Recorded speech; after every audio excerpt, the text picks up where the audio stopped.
Assalamualaikum warahmatullahi wabarakatuh. Selamat datang di podcast Bangga Berbangsa Indonesia dalam Cerita dan Pengabdian. Pada episode kali ini, kita akan membahas tentang pengabdian tenaga kesehatan dan tenaga medis dalam pemulihan bencana di Indonesia, tepatnya yang terjadi di wilayah Aceh dan Padang.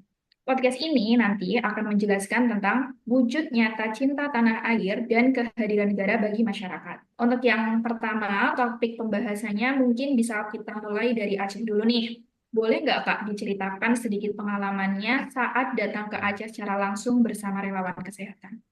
Oke, mungkin aku cerita pengalamanku ya Mbak ya. Kemarin itu aku sempat minggu lalu gitu sempat datang bareng sama Ibu Jubir dan tim cadangan kesehatan. Nah, kita tuh sebenarnya ke Aceh Tamiang gitu. Kita bareng sama tim cadangan kesehatan di batch 2. Itu kira-kira mungkin 118 orang terdiri dari nakes sama tenaga medis gitu ya, tenaga kesehatan dan tenaga medis. Nah, di situ kita sebenarnya fokusnya adalah pelayanan ke desa-desa. Jadi dari kita landing itu dari Medan. Nah, dari Medan itu kita masih 3 jam sampai 4 jam ke Aceh Tamiang gitu. Nah, di situ sebenarnya tim tenaga cadangan kesehatan udah duluan, udah lebih dulu, mungkin 8 hari lebih dulu pada kami, baru kami datang. Dan di situ waktu hari pertama aku datang bareng mereka, terus kita melakukan pelayanan kesehatan, kita itu datang ke desa Sukumur. Nah, Sukumur itu desanya lumayan terisolir karena kita harus pakai sampan ke desa tersebut gitu. Jadi memang karena banjir bandang itu sungai yang tadinya cuma berapa meter itu jadi lebar banget sehingga masyarakat di situ harus menyeberang lewat pakai sampan dan jembatannya juga terputus gitu karena bencana itu gitu. Nah, di situ aku lihat satu kampung yang benar-benar rumahnya itu udah hancur semua dan mereka itu pakai tenda selama lebih dari 1,5 bulan gitu ya. Tapi walaupun gitu, tim cadangan kesehatannya Kemenkes itu relawan-relawan itu tetap melakukan pelayanan kesehatan gitu. Jadi dimulai dari jam 10 pagi sampai jam 4 sore. Nah, di situ kita juga bawa obat, bawa tensi, bawa dokter, ada dokter spesialis anak, terus juga ada perawat-perawat dan di situ juga ada dokter bedah, dokter saraf. Kita juga em, timnya juga terdiri dari dokter-dokter tersebut dan eh, apa ya pengalaman yang aku ambil mungkin kalau misalnya dari relawannya sendiri, walaupun aksesnya berat, walaupun aksesnya susah dan itu panas banget karena itu udah 3 hari kita nggak hujan, tapi mereka tuh tetap mau memberikan pelayanan gitu. Jadi mereka kayak bawa-bawa kantong obat yang itu kan lumayan ya, obatnya kan banyak kan yang mereka bawa. Terus agak naik sedikit hiking kayak gitu, tapi mereka tetap semangat. Terus kalau misalnya aku lihat dari penduduk situ yang walaupun mereka terdampak ya, mereka tetap happy, mereka tetap senang, mereka tetap antusias untuk dapat pengobatan gitu. Terus yang paling kenal lagi di aku adalah di antara hamparan rumah, puing-puing rumah yang roboh dan apa namanya tenda-tenda itu masih berkibar bendera Indonesia. Itu aku waktu ngeliat bener-bener langsung merinding, terus langsung kayak sedih banget. Maksudnya sedihnya itu tersentuh gitu walaupun dengan situasi seperti itu mereka tetap bangga, tetap pengen jadi bagian dari Indonesia pastinya. Dan walaupun semua rumahnya atau semua harta bendanya udah habis, tapi bendera Indonesia tetap mereka kibarkan gitu sih. Gitu sih yang kemarin aku tangkap. Dan aku pengalaman pribadiku ya, Mbak Nia. Oke, ternyata di tengah situasi genting seperti itu pun masih banyak ya Kak ya masyarakat Indonesia itu yang merasa bangga nih jadi bagian dari bangsa Indonesia. Nah, mungkin setelah kita dapat pengalaman dari Aceh, coba ya Kak ya ini kita beralih ke wilayah Padang. Mungkin dari Kak Salsa boleh diceritakan Kak, ada nggak sih momen yang bikin Kak Salsa tuh tergugah hatinya terkait dengan bencana di Padang ini? Terus mungkin juga boleh diceritakan dampak seperti apa sih terhadap kondisi sanitasi di wilayah sana. Oke, baik Mbak Rozi, terima kasih atas waktunya. Jadi sebenarnya saya coba ceritakan terlebih dahulu ya untuk kronologinya, walaupun sebenarnya kurang lebih untuk situasi dan kondisinya itu cukup mirip dengan yang ada di Aceh. Jadi akibat dari bencana banjir itu, lebih rincinya ada total sekitar 27 ribuan warga atau yang terdampak banjir di Kota Padang. Yang kecamatan yang terdampak itu ada di Kecamatan Koto Tengah, lalu juga Nanggalo, Padang Utara, Pau, Lubuk, Begaung, dan Kuranji. Yang mana Kecamatan Koto Tengah ini menjadi yang paling parah, terdampak dengan lebih dari 20 ribu warga.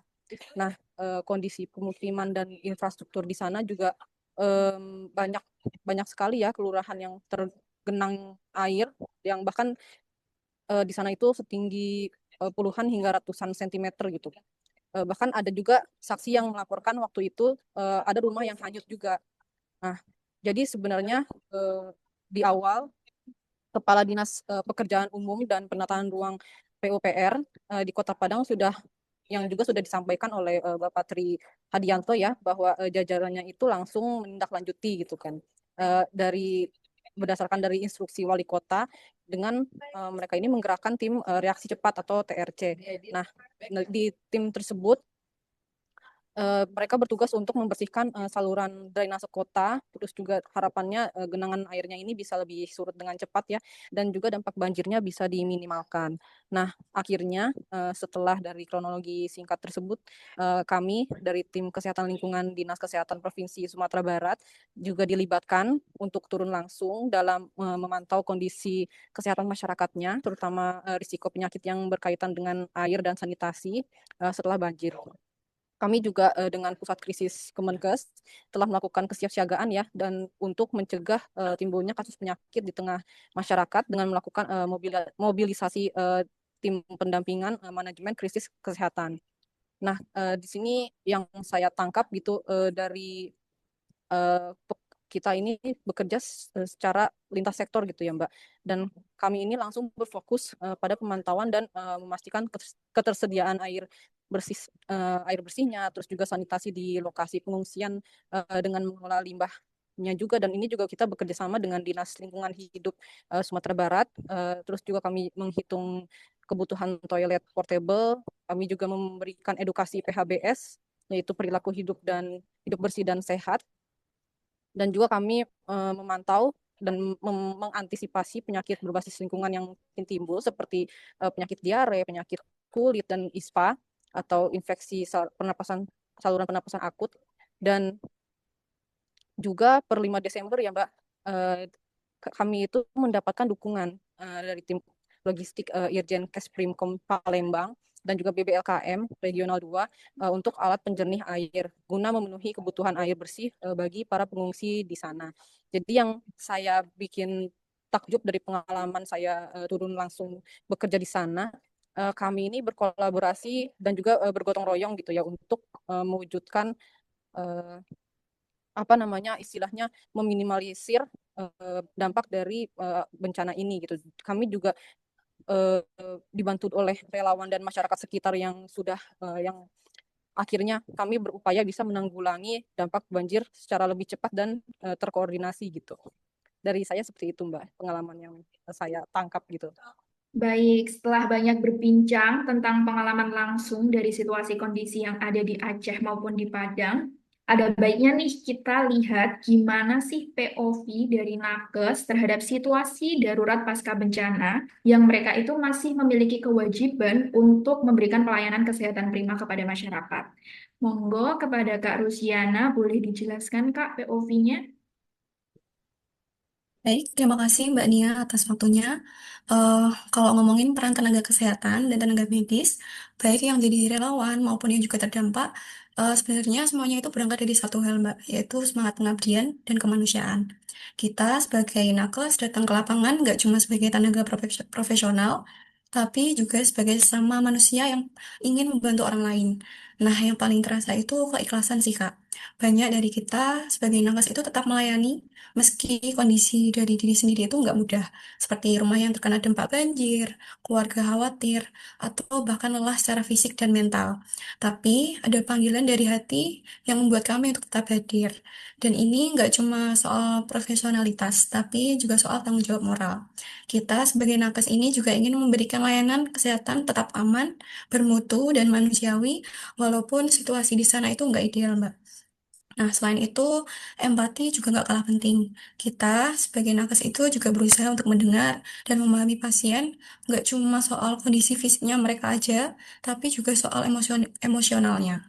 Apalagi kalau teman-teman kita sendiri itu juga terdampak bencana, di mana empati itu muncul dari pengalaman yang sama, jadi kita bisa lebih memahami ketakutan, kecemasan, bahkan harapan mereka.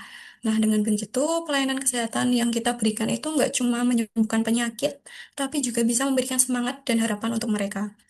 Nah, yang bikin bangga ini Mbak, ada banyak relawan dari seluruh Indonesia yang mendaftar untuk membantu korban banjir di Aceh dan Padang. Mereka ini datang dengan tulus, mau membantu tanpa memikirkan jarak, waktu, atau perbedaan daerah. Ini bukti kalau semangat kemanusiaan kita itu masih hidup dan kuat.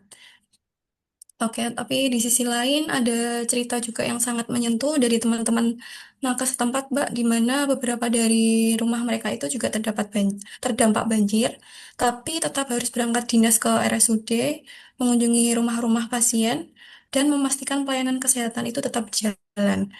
Nah, yang luar biasanya itu setelah seharian melayani pasien, mereka itu pulang ke rumah dan masih harus bersih-bersih rumah sendiri. Ini nyata banget bentuk dari keikhlasan, tanggung jawab, dan empati yang luar biasa dari nakes setempat. Dan jujur, sebagai nakes, kami bangga sekali menjadi bagian dari bangsa Indonesia, di mana setiap bencana itu kita selalu melihat semangat gotong royong dan kepedulian dari banyak orang, di mana relawan itu datang dari berbagai daerah, masyarakat saling membantu, dan kami di lapangan itu berusaha hadir untuk berusaha hadir semampunya. Indonesia itu kuat karena kebersamaannya. Kami sebagai nakes bangga bisa mengabdi, melayani masyarakat, dan menjadi bagian dari semangat kemanusiaan ini. Dengan rasa peduli dari cinta sama, kami yakin Indonesia pasti bisa bangkit bersama, lebih kuat, lebih solid, dan tetap gotong royong. Kurang lebih begitu Mbak peran tenaga kesehatan dan tenaga medis dalam menangani situasi darurat pasca bencana banjir. Terima kasih. Oke, terima kasih juga Kak Rusiana. Jadi meskipun ikut terdampak dari bencana ini, tapi baik itu dari nakes-nakes yang ada di sana, para relawan, bahkan Kak Rusiana sendiri itu tetap mengedepankan perannya sebagai tenaga kesehatan yang profesional gitu ya Kak ya. Dan bahkan ini pun juga semua tindakannya didasarkan atas kemanusiaan, tulus menjalankan tanggung jawab untuk membantu sesama. Seperti itu ya Kak ya. Betul kan? Sekali sih ini. Ibaratnya kalau pepatah itu mengatakan seperti ini, Kak. Di balik lelah dan luka yang tak terlihat, profesionalisme itu adalah komitmen untuk tetap hadir menjalankan amanah. Keren, Kak. Terima kasih ya, Kak ya, Kak Rusiana, atas informasi yang telah di-sharing kepada kami. Oke, memasuki segmen terakhir nih. Tadi kan kita udah ada pengalaman dari lapangan, terus ada juga POV dari nakes, namat, maupun relawan terdampak juga. Nah, sekarang coba nih kita dengar yang jadi punya. Gimana sih peran negara dalam mengatasi situasi bencana ini? Di sini sudah hadir Kak Yuda, perwakilan dari tim Satgas HAOC Kemenkes. Mungkin tanpa berlama-lama, waktu dan tempat kami persilakan. Ya, baik, terima kasih atas kesempatannya. Kementerian Kesehatan hadir untuk memastikan pelayanan kesehatan tetap prima bagi masyarakat yang terdampak bencana ya, Mbak. Sebagai langkah awal, tanggap darurat saat terjadi bencana, Kementerian Kesehatan melakukan Rapid Health Assessment, Mbak, atau metode penilaian cepat kondisi kesehatan masyarakat di lokasi bencana atau darurat secara langsung yang harus dilakukan guna memetakan risiko dan kebutuhan yang mendesak.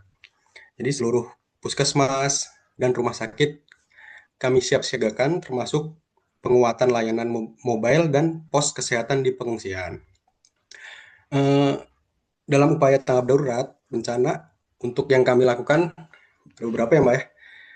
Seperti yang pertama ada evakuasi medis, itu dengan pengerahan tenaga kesehatan, itu mengirimkan ribuan relawan, meliputi dokter umum, spesialis, perawat, kesehatan lingkungan, ahli gizi, dan lain sebagainya, ke lokasi bencana dan pengungsian.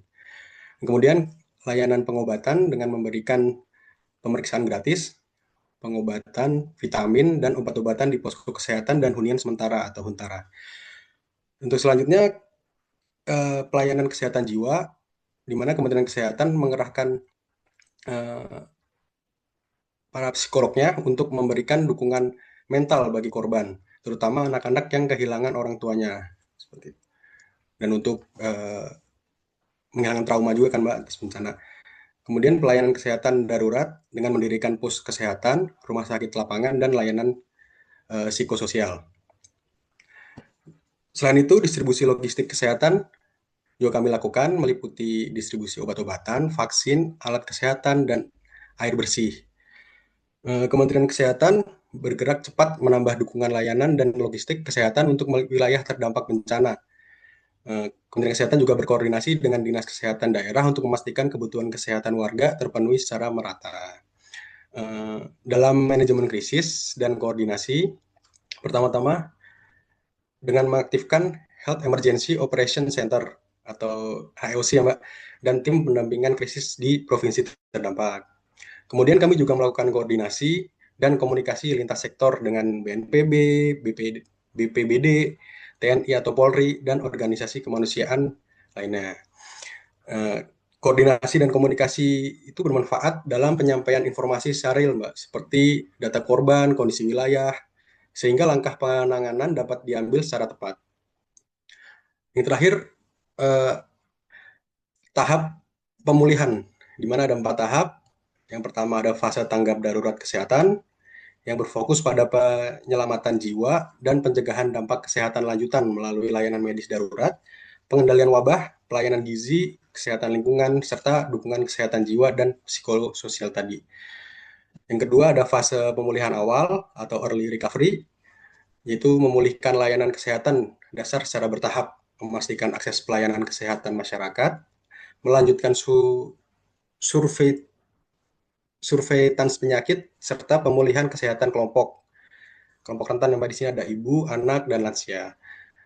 Fase selanjutnya adalah rehabilitasi kesehatan, di mana perbaikan fungsi sistem kesehatan termasuk pemulihan sarana prasarana pelayanan, penguatan sumber daya manusia kesehatan, pemulihan program kesehatan masyarakat, dan kesinambungan layanan rujukan.